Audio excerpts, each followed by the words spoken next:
€755 million. That is the exact sum the Irish government spent in 2 emergency fuel packages over the course of 3 weeks in April 2026. The streets are clear. The tractors are gone from O'Connell Street. The government survived. And here's the thing nobody is telling you straight. Every single cent of that €755 million expires before the 1st of August. The protests are over. The crisis is not. There is a deadline running right now, a countdown built directly into the settlement the government offered to end those blockades. On the 31st of July, the excise cuts expire. On a day in October, the carbon tax comes back. And inside the Department of Finance, senior officials have reportedly described what those 2 events together mean for the October budget in words that no government press release will ever repeat. The budget numbers, said one source speaking to the Irish Times, are meaningless now. That is the first thing you need to understand about what just happened. The second, the government that survived the confidence vote is now running on the narrowest majority in its young life, 5 seats above the floor. And the third, there is a structural trap underneath all of this that has nothing to do with domestic politics and everything to do with a legal obligation to Brussels that the Taoiseach cannot negotiate his way around, no matter how much pressure builds on the street. Before we go any further, quick one. Drop the town or city you are watching from into the comments. Are you a commuter watching this during a lunch break, or are you settling in for the full version tonight? I ask because the geography of who watches this channel genuinely surprises me every time, and I want to know where this is landing. Right, back to the numbers. Because the numbers are where this story lives. The government's position in the days after the 14th of April has a particular shape to it, the shape of a coalition that won the vote but knows the cost. Taoiseach Micheál Martin, speaking at the confidence motion press conference, said the package was a significant response to real pressures being felt here and globally.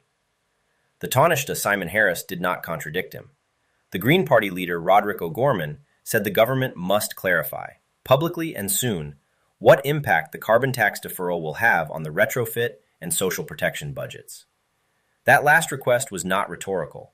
It was a signal from inside the coalition that the Green Party's patience with emergency fossil fuel subsidies is not unlimited. And then there is Michael Healy-Rae. The independent Kerry TD and Minister of State at the Department of Agriculture stood up in the Dáil on the 14th of April and announced in real time that he was resigning. He voted no confidence in the government he had been part of. His brother Danny Healy-Rae voted with him. 2 votes gone. 2 TDs who had been part of the 9 independents whose support returned Fine Gael and Fianna Fáil to government just over a year ago. Martin can now count on 92 votes. 87 are required for a majority. That gap is 5. The government survived. But a coalition that just spent €755 million in emergency packages is now a coalition with a 5-seat working majority heading into an October budget that senior Department of Finance officials have privately described as fiscally uncertain at best. That combination has a name. Political economists call it a tightrope. And right now, the rope is narrower than it looks from the ground. None of that, however, is the real issue. Here is what the real issue looks like. To understand it, you need to go back to the 7th of April. Not to the protests. You have seen those. You need to go back to the cause. The closure of the Strait of Hormuz, triggered by the United States-Israel war on Iran, sent global oil markets into a condition they had not seen since the energy shocks of the 1970s. Crude oil moved from $60 a barrel at the start of the year to a peak of $118. By the 15th of April, it had come back down to roughly $96, still almost 60% higher than where it started. And here is where Ireland's position becomes its own specific problem. Ireland imports every single barrel of oil it uses. Every one. The country has one refinery, Irving Oil Whitegate in County Cork, processing approximately 75,000 barrels a day, covering roughly 40% of national fuel needs. The rest comes through ports. And those ports, between the 7th and 14th of April, were partially or fully blockaded. Between the start of the Iran war and the onset of the protests, Irish diesel prices rose by approximately 28%. Petrol rose by approximately 25%. The reason those percentage increases translate into such acute pain at the pump is structural. Taxes, excise duties, value-added tax, the carbon tax, the National Oil Reserves Agency levy account for approximately 57% of the retail price of petrol and 48% of diesel, according to AA Ireland. In plain language, more than half of what you pay at the forecourt is government revenue before a single cent reaches the company that put the fuel in the ground. That is the system, not any single minister, the system. And this brings us to the uncomfortable question that the government's package does not answer. Why is Ireland so uniquely exposed? The answer is that Ireland chose to be. Over more than a decade, successive governments of multiple political colors built a carbon tax escalator that was praised internationally, celebrated by the Organization for Economic Cooperation and Development, held up as a model for other small open economies. €7.50 per tonne increases every year on a trajectory to €100 per tonne by 2030. The theory was sound. The politics of the theory assumed a stable global energy market. The Strait of Hormuz is not a stable global energy market, and here is precisely the detail that changes everything. Ireland's carbon tax gives this state a legal derogation from a European Union emissions trading scheme that covers road transport and buildings. That derogation exists because Ireland already prices carbon domestically at a level the European Union considers adequate. If Ireland were to abolish the carbon tax entirely, as some protesters demanded, that derogation would disappear. The revenue from Irish transport and heating emissions would no longer stay in the Irish exchequer to fund retrofit grants, greenways, and social protection payments. It would flow into a European Union-managed pool. The money would leave Dublin and go to Brussels. This is what a small country looks like at a large table. 27 seats. One of them is Ireland's. And the terms under which Ireland holds that seat include a carbon pricing commitment that the country's own rural communities are now calling for the state to abandon. The Irish Fiscal Advisory Council chair, Seamus Coffey, stated publicly that the government's approach represents a contradictory position, subsidizing the cost of fossil fuels at the moment the state is legally and politically committed to reducing dependence on fossil fuels. He also noted on the Claire Byrne show on News Talk that the combined €755 million in emergency packages is comparable in scale to a full annual budget tax package. Not an emergency line item, a budget. If this kind of breakdown, the mechanism behind the headline, the number behind the press release, is what has been missing from your feed, you know what to do. Now, back to the numbers. Inside the Department of Finance, behind the scenes, something more specific was happening in the days following the 14th of April. Sources, speaking anonymously to the Irish Times, described mounting concern that the budget projections for October are no longer credible. One source used the phrase, meaningless now. That phrase did not appear in any ministerial statement. It did not appear in the Taoiseach's press conference remarks. It appeared in a single newspaper source that knew how to read what was actually on the spreadsheet. The excise reductions, the 10-cent per litre cuts on petrol and diesel, will cost approximately €260 million until the 31st of July, according to Department of Finance figures. The deferral of the carbon tax increase will cost €22 million. Behind the scenes, there are fears that the package will be extended beyond July, adding further costs in the hundreds of millions. And there is skepticism, not from opposition politicians, but from within the machinery of government, that the carbon tax increase on home heating oil, deferred from May, will actually be implemented in October as promised. In other words, the government has made two promises. One is that the relief is temporary.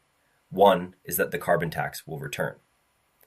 The people inside the Department of Finance are not certain either promise will be kept. The RTA business editor, David Murphy, wrote on the 13th of April that the fuel crisis had just taken a breather.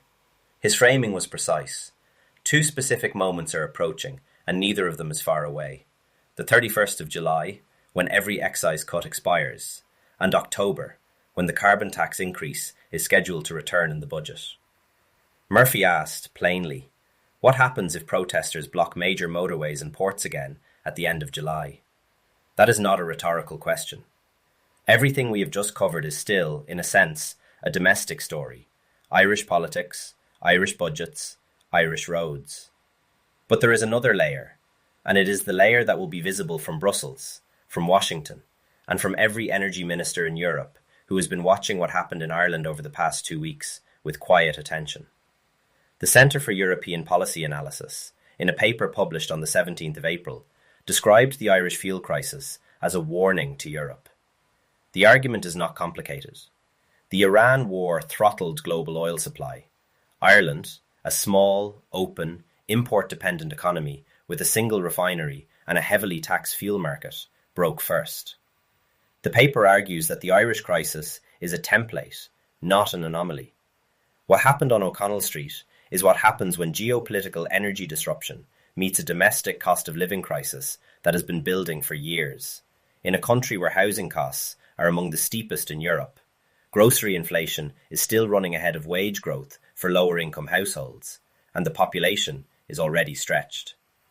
The paper also noted one additional fact that has received almost no coverage in Ireland itself. The coalition that nearly fell is the same coalition that will assume the European Union presidency in the coming months. Ireland will chair European Union energy and climate negotiations from a position of demonstrated domestic fragility, a weakened majority, a deferred carbon tax decision, and a climate credibility problem that is now visible to every partner at the table. 27 seats at that table. One of them is Ireland's. Right now, the people sitting in it need to decide whether the excise cuts expire on the 31st of July, or whether the political cost of letting them expire is higher than the fiscal cost of extending them. And they need to make that decision in time for a budget that senior Department of Finance officials have already described as uncertain. But all of that is still, in a sense, the institutional picture. Here is what it actually means for the person who fills a tank. According to one energy data estimate, drawing on AA Ireland and RTA News figures, a typical petrol driver covering 15,000 kilometres per year will pay approximately €280 to €300 more annually from the 1st of August, if the excise cuts are not renewed. Diesel drivers will pay more. Who receive direct payments from the Road Transporter Support Scheme will have those payments stop. Farmers and fisheries operators covered by the Fuel Subsidy Support Scheme will similarly lose direct support. And then, in October, the carbon tax increase arrives, an increase that was already deferred once under protest pressure, and whose return will be politically charged in a way that no previous carbon tax increase has been. The clock started on the 12th of April. Most people do not know it is running. Here is the broader reality of what this moment represents, because it is easy to watch the footage of tractors on O'Connell Street and see it as a story about fuel prices. It is not only a story about fuel prices. The Irish fuel crisis is the first instance of a European Union member state's carbon pricing policy visibly buckling under the combined pressure of a geopolitical supply shock and a domestic cost of living crisis. Ireland blinked. The excise was cut. The carbon tax was deferred. The government survived, but only by spending €755 million it does not have in a budget that officials describe as already compromised. And the structural cause, a closed or partially closed Strait of Hormuz, oil above $90 a barrel, a country with no domestic production and a single refinery, has not changed. It has stabilized, temporarily. Oil markets, as industry sources warned the Irish Times, remain extraordinarily volatile. An escalation in the Iran conflict could send crude above $100 again before the 31st of July arrives. The tightrope has not disappeared. The government is still on it. The gap between the rope and the ground is 5 seats in the Dáil, €755 million of borrowed political time, and 2 expiry dates that are now closer than the next election. What to watch in the days ahead? Whether Taoiseach Micheál Martin clarifies the government's intention on the excise cuts beyond July, and whether Roderick O'Gorman and the Green Party receive and publicly accept whatever answer the Department of Finance gives on the retrofit and social protection budgets. Those 2 signals will tell you more about the shape of the October budget than anything in a press release. The pipes are flowing again. The roads are clear. and the next decision is already being made, quietly, in a building on Marion Street that is not required to tell you what it has decided until it has already decided it.